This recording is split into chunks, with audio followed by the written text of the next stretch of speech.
నేను ఎన్రోల్ చేసిన ప్రచారం అంతా చిల్లర ప్రచారం అని తేలిపోతుంది కదా అనేది ముఖ్యమంత్రి గారి దుగ్ధ. అక్కడ స్టార్ట్ అయింది పంచాయతీ.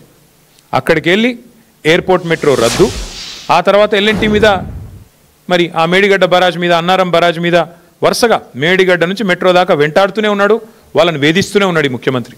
జైలు వేస్తా అంటాడు. ఈ రకంగా పిచ్చి మాటలు మాట్లాడి చివరికి ఆ ఎల్ఎన్టీ అనే సంస్థ కక్షగట్టి మరి ఇవాళ నానా యాగి చేసి వాళ్ళని వెళ్ళిపోయేటట్టు చేసింది కేవలం రేవంత్ రెడ్డి గారే. ఏం తప్పు చేసింది ఎల్ఎన్టీ? మీకు అడ్డం వచ్చిందా? మీ బాంబులేటి శ్రీనివాసరెడ్డి గారి కంపెనీకి అడ్డం వచ్చిందా? ఇక్కడ కాంట్రాక్ట్లల్లో ఏమైంది? ఇబ్బంది ఏంది?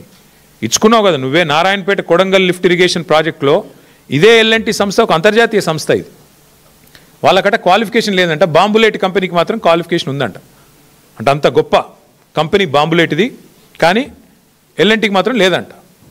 అట్లా ముఖ్యమంత్రి గారు కక్షగట్టి ఆయన సొంత నియోజకవర్గంలో ఉండే నారాయణపేట కొడంగల్ వరకు కూడా ఎల్ఎన్టీని కావాలని టెక్నికల్గా డిస్క్వాలిఫై చేయించి ఇన్సల్ట్ చేసి, మీరు మా రాష్ట్రంలో నేనున్నంత కాలం పనిచేయడానికి వీల్లేదు అని చెప్పి కక్షగడితే చివరికి వాళ్ళు ఈయనకు వంత పాడకపోతే, మేడిగడ్డ కొట్టుకపోతుంది అని నువ్వు చేసే చిల్లర ప్రచారానికి వంత పాడకపోతే అది రిపేర్ చేయొచ్చు, ఆ రిపేర్ కూడా మేమే చేస్తాం 250 కోట్లు పెట్టి అని చెబితే నీకు నచ్చక వాళ్ళకు కాంట్రాక్టులు దక్కకుండా చేసి, వాళ్ళను బతకనీయకుండా చేసి, సంస్థ లాభాలకు వెళ్ళి నష్టాలకు పోయేటట్టు చేసి చివరికి ఈ రకంగా ఎలగొట్టిండి. వాళ్ళ మెడలు పెట్టి నూకేసినట్టు ఒక రకంగా చెప్పాలంటే.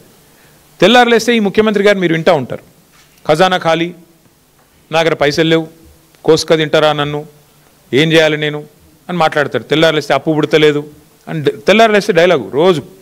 మరి వాళ్ళు నేను అడుగుతున్నా ముఖ్యమంత్రి గారిని, 15,000 కోట్ల రూపాయలు ఇవాళ మీరు తీసుకున్న ఈ అనాలోచిత నిర్ణయం వల్ల 15,000 కోట్ల రూపాయలు ఏదైతే ఒక ప్రైవేట్ సంస్థ భారం మోసిందో ఇన్ని రోజులు, ఇవాళ అది మొత్తం వచ్చి రాష్ట్ర ప్రజల నెత్తి మీద పడ్డది.